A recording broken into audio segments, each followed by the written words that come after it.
singing the song she sang as a child, night after night, the one about the blue elephants. And this time, I don't think she'll stop until she has reached the final verse. April 30, 2011. If you find a friend, you've got a chance. If you find none, you will succumb. Magdalena, 1969. Prologue. The Woman on the Beach. September 11, 2001. The woman was found approximately halfway between the Skodsborg Beach Hotel and Bellevue Beach in the early morning of September 11, 2001. Just a few hours later, the world would be altered forever. This strange coincidence determined the course of events in this peculiar case, and one can only conclude that fate thought it amusing to put two such unusual occurrences on the same day. The less significant event was soon forgotten, though for the first few hours the police considered it with utmost gravity, describing it in much detail in their initial reports. The alarm sounded at 6:32 a.m.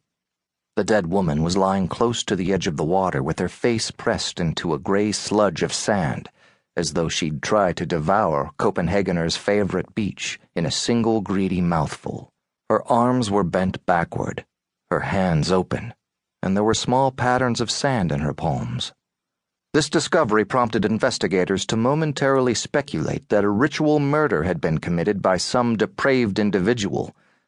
But, of course, as one detective noted, before the sun rose over Øresund, the eastern wind might have simply whirled the sand across the body, and it had come to rest in the dead woman's palms. It was a dog walker from one of the tony suburban mansions on nearby Terbeck Strandvej, who, terrified, called the police. Investigators had no doubt the woman in the sand was dead the moment she hit the ground. There was a cone-shaped crater in her forehead. Blood had seeped into her hair and soaked the sand beside her temples.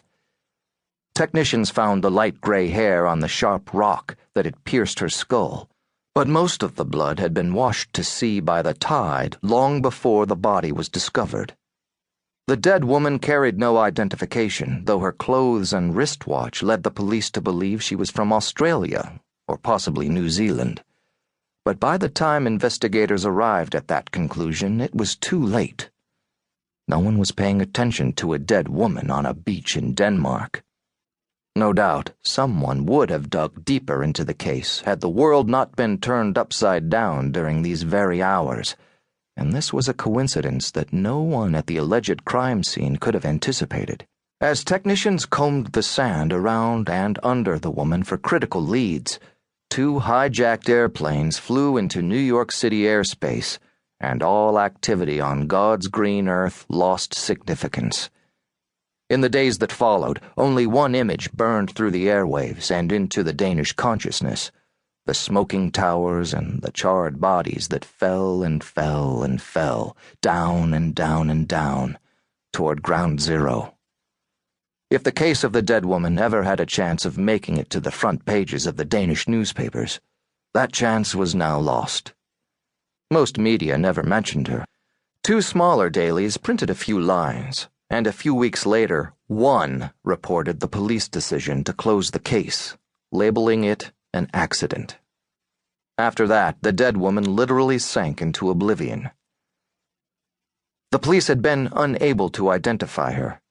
At their Copenhagen headquarters, homicide detectives concluded that, since there hadn't been a single call about her or any missing person who matched her description, no one was looking for the woman.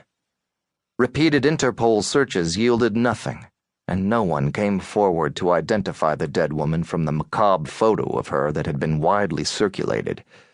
The police had no leads and no good ideas, and not a single registry or database provided any information that could break the deadlock.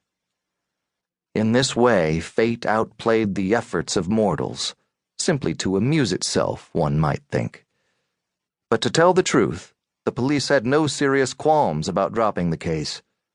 After all, there were more important things to worry about.